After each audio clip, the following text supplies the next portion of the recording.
this new generation coming up, they don't like the smell. Let's make it smell better. So they have it tasting like strawberries, which means that it smells like strawberries, mangoes, Sour Patch Kids, candy. They're targeting our youth. So in the little pods, which are probably like no larger than my thumbnail, that little pod is equivalent to 1 pack of cigarettes. One pod? The one pod.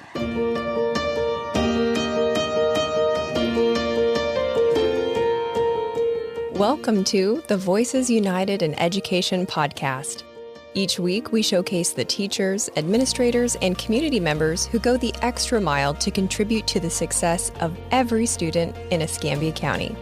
You'll meet the real people behind the titles and learn about the amazing resources to support every student's success. If you've spent any amount of time with another parent, you've heard them complain about vaping. Not other parents, but their kids and kids at school. No one wants developing brains to become addicted, but how do you talk with your kids about it? My next guest is a tobacco prevention specialist for Tobacco Free Florida, and today she's going to get us up to speed on how widespread the problem is, share parent strategies, and answer the questions we've all thought. Public educator and problem solver, West Florida graduate, Jasmine Simms. Thanks for being here. Thank you for having me here today. I'm so excited. Me too. We have wanted to do this episode for a hot minute because it is truly something on like every parent's minds. And I think parents, they want the support. They need the help. But let's go to your title, Tobacco Prevention Specialist. That's a very specific title. Do you have a personal motivation for working in this field? Yes. So for me personally, I know we go out into the community a lot. We go to hospitals, apartment complexes, just anything community and that can bring public health awareness, we're there. So a lot of the times when I'm having the conversations with my audience, they're like, well, how am I supposed to trust you? Like, how you don't know how hard it is for me to stop. And I'm like, I don't. However, I have lived with relatives who have dealt with nicotine dependence and nicotine addiction. So for me personally, in my immediate family, I have 4 relatives who have suffered some type of health defect or emergency due to smoking, vaping, dipping, and cigars. So my grandfather, he had to get his leg amputated. My grandmother, she had 2 strokes, and that was from chewing tobacco. My aunt had an aneurysm. And my stepfather, he hasn't smoked for almost over 30 years, and he still has chronic COPD.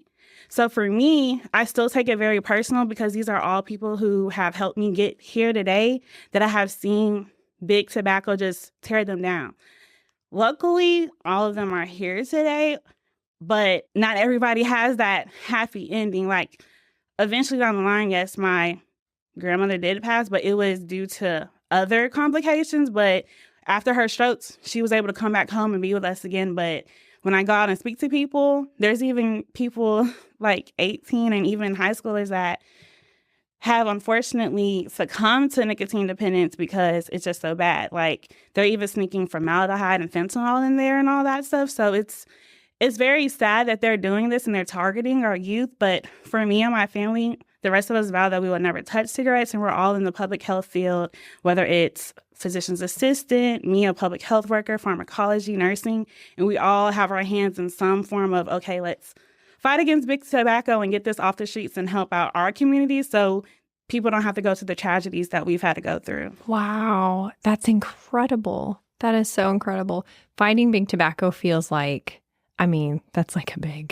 that's a big feeling. But what I love, what you're trying to do is create different individual choices that create different market signals that say, big tobacco, we don't want what you're offering. Right. And that's major. I have so many questions for you. And the first one that I thought of while you were sharing your family's impact from tobacco was about the idea that smoking a vape is better than smoking cigarettes because, people who have nicotine addiction, which I've heard is like the hardest thing to quit. So I have so much compassion for people who are on that road and trying to improve their life by quitting nicotine. But they go, you know what? I'm going to pick up this Juul I'm going to pick up this vape pen instead, and at least I won't be giving secondhand smoke to my family members. It's slightly healthier. I can control the level of nicotine in it. Is there any truth to that? Everything you said is false. Everything I said is false. Oh my gosh. Yes. Okay, enlighten us, please. Okay, so first I'll just start talking about like what is a vape. So a vape is an electronic nicotine delivery system. So everybody sees them, oh, they look so cool, oh, they smell so good. All of it's bad. That's why they made them like that, because I know for my generation when I was in school, nobody really touched cigarettes, or none of my friends did. So we were like, oh, they stink, like get away. But now, Big Tobacco is looking around like, okay, so this new generation coming up, they don't like the smell. Let's make it smell better. So they have it tasting like strawberries, which means that it smells like strawberries, mangoes, Sour Patch Kids, candy. They're targeting our youth.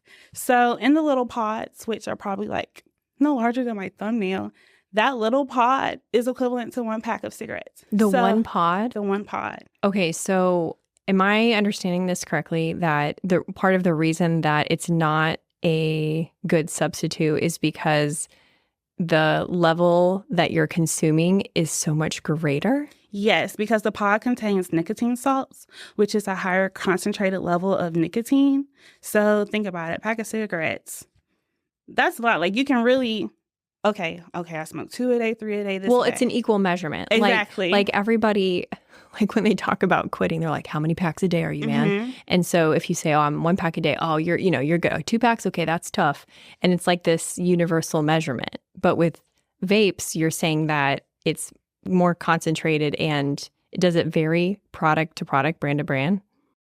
Yes, but they're all still much more potent because I know typically I work with the adults and my counterpart works with the youth, but we still come with each other everywhere. So we'll sit in some of the cessation meetings that we have every Thursday, and we have a lot of clients that come in there. They're like, yeah, I've been doing great. I stopped smoking cigarettes. I'm vaping. And we're just kind of looking down like, I hate to give you that news. That's just as bad. They're like, well, I go through about 3 pods a week. And we're like, that's about 3 packs of cigarettes. So they really are thinking that it's better because that's how it's advertised. But then when they go into our classes and we're really giving them like the history, the chemistry, and what they're really intaking in their body, they're mortified like, oh my gosh, I was fooled. I thought this was so much better. And it's not.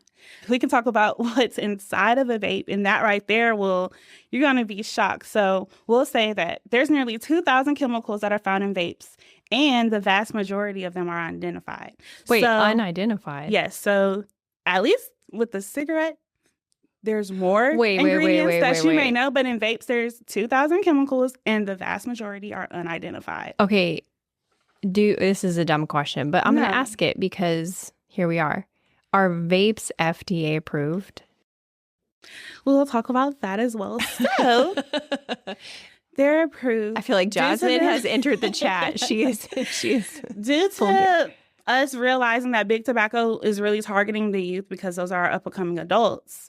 That's why they made the candy flavor. So when they saw that, I believe in 2018, there was a 700% increase of our youth nationally that began vaping because, it was so cool, peer pressure, it smells so good, just a fad. The kids were just, oh my gosh, this is so much fun. Well, when after many statistics and research was done, they banned the fruit flavored. However, Big Tobacco is still sneaking it, making it, providing it to the stores and all that stuff. So the fruit flavored vapes are illegal. However, vapes are still legal. They still allow tobacco to be in them, still allow menthol to be in them, as well as other things. So unfortunately, it is currently legal, but that's what I'm here for, to try to help eliminate it. It's interesting to me how interesting. I really mean confusing. That's the word I actually mean to say. It's confusing to me that something can have unlabeled ingredients and still be allowed to be sold on shelves. Exactly. And that's where we come in as Tobacco Free Florida. We're like, the same thing, like, how are we selling something and we don't know what's inside of it? Like, I'll go over a list of some of the common ingredients and like where you can find these. So nicotine is the most common one. However, many people don't know, especially, well, I'm going to ask you a question. Let's see if you know the answer. Oh, gosh. What age do you think most people pick up their first nicotine product? 10. Lower. What? Yes, it's 8 years old. 8? Yes. So our elementary babies out here are already experiencing and experimenting with vapes, cigarettes, all of that. So what many people don't know, nicotine, it delays and interacts with brain development. Your brain doesn't fully develop until you're 25. So if you begin smoking or experimenting at 8, this is affecting you until your 20s. But many people don't know that. They just know, okay, nicotine is found in tobacco, we're smoking it, it's dependent, but they don't really know what they're intaking and how it's affecting their body. There's also propylene glycol. That is a common food additive, and it can be found in antifreeze, paint solvent, and, like the fog machines to smoke, that's what you find in there. Formaldehyde, that's used to embalm people. Acetone, that's nail polish remover. Ammonia, that's floor and toilet cleaner. Arsenic, that's rat poison. These are all in there, and then it's more. Carbon monoxide, that's auto exhaust. Hexamine, that's what you use for the little long barbecue lighters. DDT, insecticide. Methanol, that's for rocket and auto fuel. So to fuel a rocket, that's something pretty extreme and strong. And I don't want that in my body, and I don't want that in my community's bodies. But unfortunately, they're adding these type of chemicals and toxins into them.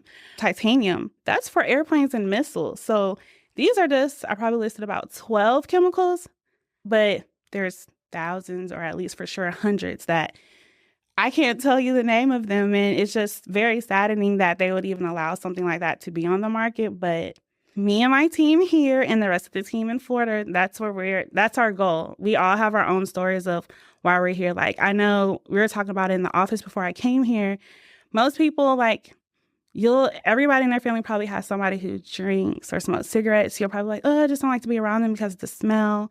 Sometimes we'll see or have that relative that like drinks alcohol, but we really don't say anything until we're like, okay, now they're an alcoholic. But we never try to do anything like, hey, what's going on? Let's stop you. Nobody really goes in full force until it's like drugs. And one thing about nicotine, it's almost as addictive, or it can possibly be even equal to or a little bit more addictive, like cocaine and heroin. So everybody steps in when the drugs come to play and alcoholism, but with tobacco, it's just like you'll be sitting around and then someone's like, oh, I wish you'll stop smoking, but nobody's coming up to visit Jasmine at the health department like, hey, Tobacco Free Florida is here. What can you do to help? I'm quick to make a bag for you really quick, drop it off. But it's just, we know it's a problem, but I think our society kind of overlooks it. But unfortunately now, since it's been overlooked for so long, it's affecting our youth. But I guess that's becoming the eye-opener for us to really get the spotlight that this stigma needs. That's now considered an epidemic for us to fight against this. And we'll eventually win. We just need the community to back us. You're right, though. It is interesting to see what things get a pass in our society versus what don't. Like, a lot of people your age are living in sobriety, like they're going on sober dates. And I just see article after article about your generation really enjoying not drinking alcohol. And yet we have the generation right under you, and they are experiencing this vaping. Let me ask you, since we're talking about ingredients, fentanyl, we did an episode on that just recently. Is that being found in any vape pens that you know of? Yes. How prominent is that? I can't really give you an exact amount, but it has been found. It happens. It happens. Okay. How bad is vaping among people under 18? It's actually more common, unfortunately, in youth under 18 than it is in adults. Most adults, from the research that we have done, it seems like they typically pick it up because they want to stop smoking and they think that they're doing better. They think they're saving more money. So they're like, okay, well, they feel like, okay, I'm smoking cigarettes. I want to quit. Step one, pick up a vape. No. That's wrong. But the kids are, it's kind of like a fad. Like when it pretty much it sounds like history is repeating itself, because when smoking cigarettes first came out, it was the military meant first women couldn't smoke. Eventually they could smoke, but it was cool. You remember all the black and white movies. Everybody's thinking that they look so cute smoking, but they didn't know what they were taking in their bodies. So history repeats itself. Okay, well, this new generation, they don't think it's cute. They know don't smoke cigarettes. So what can we invent that has the same effects, or really possibly worse effects, that can catch their attention? So they made the vapes. The vapes, Sour Patch candies. They can make it taste like any candy, any fruit. For the youth too, it's all about appearance. So typically in the classrooms and with the stories that we have heard, they look like USB drives. They look like ballpoint pens, pencils, highlighters. Now we just found out that they're making hoodies now with the strings for the hoods. There's a vape hidden in there. The Apple Watch bands, there's a vape hidden in there. Cell phone cases, there's a vape hidden in there. And there's water bottles, there's a vape hidden in there. So they're still coming up with these ways that, okay, oh, my child says they want this hoodie. Oh, it's so cute. Oh, yeah, I'll buy that for them. They have good grades. You don't even know that you just bought your child a vape. Okay, so we just had somebody on who was saying that he dumps out his grandkids' backpacks and does a check like randomly. And I thought, oh, that's smart. And I immediately thought of you because I knew we had talked before about highlighters. Now, this whole hoodie and Apple Watch band business is definitely news to me. What are parents supposed to do when there's all of these changing delivery methods? Like, I mean, what are you supposed to, if you look closely at the air quotes highlighter, can you tell it's a vape pen? Like, do you have any strategies for parents to be able to identify a vape when they see it? Whoever was here and they empty out their grandchildren, I applaud them. I wish I could meet them and give them a big hug. I can arrange that. Please do. That's what our parents need to do. And just because it falls out and it's like, oh, it looks like a pen, I'm telling you. Pick it up. Pick it up. Okay. Open it. Smell it. A highlighter should not smell like strawberries, mangoes, bananas. It shouldn't smell. It should smell like a highlighter. Sometimes I know when I was in school, my mom used to label all my stuff. I would put labels on there in my handwriting and be like, okay, this is what I bought them. It's unfortunate that we have to be this strict, but this is a big epidemic that's affecting our youth. And the tobacco companies are becoming smarter and smarter, and they know how to advertise to the kids, and it's right there in their faces. The advertisements are on YouTube. They're seeing this stuff on the video games, Snapchat, Instagram, Facebook. How many times say your child's looking up the hoodie that their friend is telling them, oh, yeah, it's a vape in there. Your mom will never know. How many times I know I've been on Facebook where I'm like looking on iBuyDirect for my glasses, and when I scroll on Facebook, the ad's right there. It's right there in our faces, but it's going over the adult's head, and you don't really know unless you're getting educated on it. So I would do that. And I would actually have an open conversation with my kids and be like, hey, what's going on at school? Have you heard about this? I would start informing my child, like, do you know what's in this? Because a lot of things, too, the vapes cause immediate lung problems. So your first time doing it, you can have an onset of lung issues right then and there. There's no, people are like, well, how long does it take for my lungs to look like this? Because usually in our presentations, we walk around with different jars that show like tar, phlegm, what the lungs look like, popcorn lungs. So they're like, well, that says that this won't happen in 20 years. Well, guess what? With the vape, this can happen in 20 seconds, 20 milliseconds. The moment that you puff it, you get it. A vape can crystallize your lungs. Just think about that. That's crazy. That's insane. And people do not know this. A lot of them are just thinking that they're taking the next step to eventually stop, but they don't. So I have a couple of questions because you said, parents, you want them to educate themselves. So I have a few rapid fire. Can we do rapid fire? Is that okay? We can try. Yes. Okay, we can try. Okay, because I have a few questions based on things that I've heard other parents say, things I've heard teenagers say. One of them is that, parents who maybe don't really buy into that it's a big deal. Maybe the parent vapes themselves, but they say, hey, we were all kids once. We snuck a few cigarettes. We drank some wine coolers. Isn't this just kids being kids? You should always want your kids to be better than you. I know for sure we've had some parents come to us and say, hey, I caught my child smoking cigarettes, so I bought them a vape because they thought that it was better. So then I have my handout right here. We'll give them this handout and let them read it. And they're like, oh my gosh, like this is what I'm giving my kids. Yes, this is what you're giving them. If your child has an addiction, how about y'all come together and try to become a smoke-free household? So, rapid fire question number 2 is a lot of kids are struggling with their mental health. I mean, 2020 did a number on all of us and the years after that, right? So the kid says, but it helps me feel calm. How do you respond to that? How do you respond to a kid that says, but mom, dad, you know how I had those panic attacks? Well, I don't have them anymore because I vape now. It's great that your child even feels comfortable enough to have those conversations with you, because a lot of children will be like, oh, no, I don't do that. No, no, no, no, no. And then you find out when it's too late. However, after that, I would go to my pediatrician and take my child to the doctor and be like, hey, my child told me that they're having these issues. They thought the solution was vaping, but I'm not going to allow that to be their solution. What other things can I do? We also offer a peer support group called SWAT, which stands for Students Working Against Tobacco. They can come up there with us for our community-wide program, and we'll start helping them, but they can also get treatments and referrals from their pediatrician. So that's great that your child feels comfortable enough to have that conversation with you. However, that is not the solution to that. There's many more healthier and better solutions out there to just end this stigma and this epidemic. Talk to me about the brain development piece, because you mentioned earlier that the brain doesn't develop to age 25. Mm-hmm. And I may or may not have mentioned that to some teenagers in my life. And you know what? It didn't land.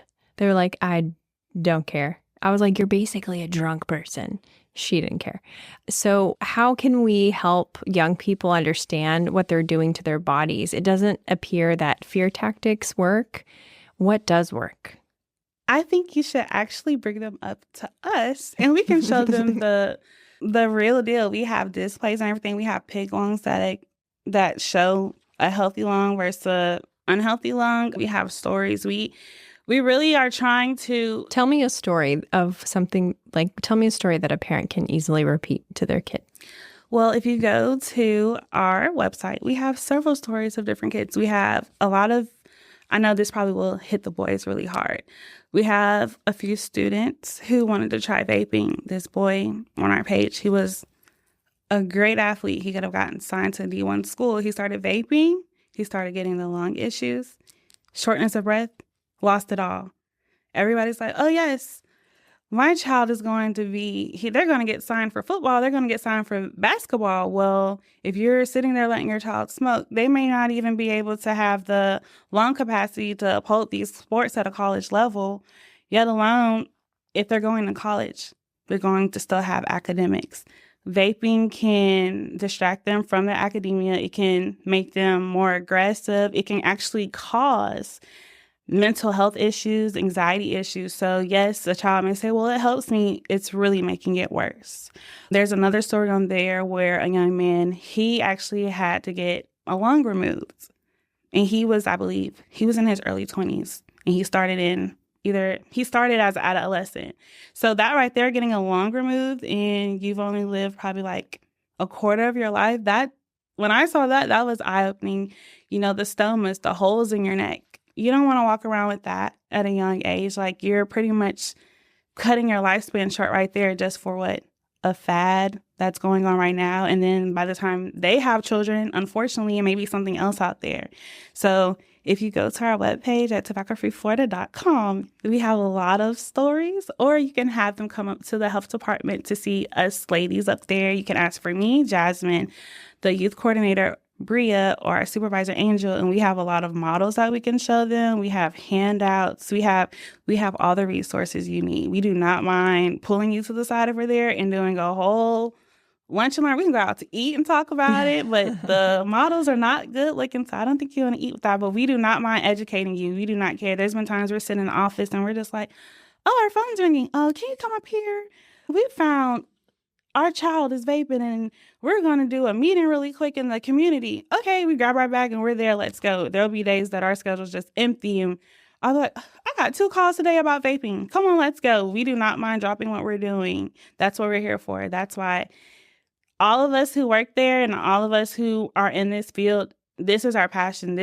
We all have something or someone in our life that this has affected us. We do not mind dropping what we're doing. There's times when I'm just walking around Walmart with my Tobacco Free Florida shirt on or my health department shirt, and people just stop me.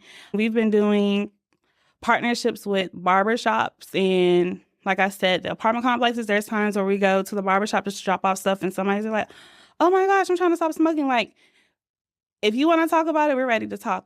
Well, I'm glad that you came here today to talk about it, because parents, they have a lot on their plate, and we don't want them to feel like they have to do it all themselves. And they don't. They have us. We're always here.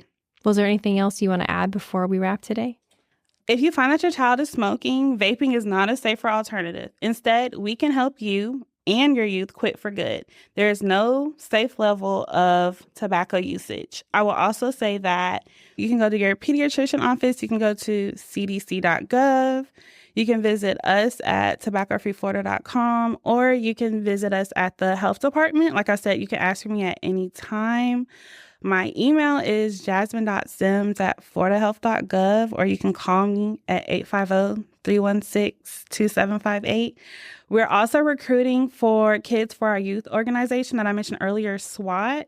It's pretty much, we want our youth in the community to de-glamorize the tobacco industry and speak up into the schools about vaping.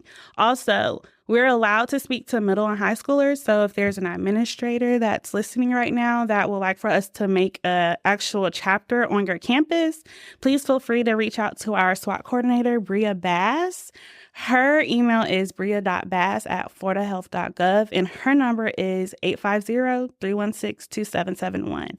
But if you forget any of this, we will be leaving information behind. So just the main thing to remember is Tobacco Free Florida, or at least the health department. And all you have to do is walk up there and say cigarettes, vape, anything.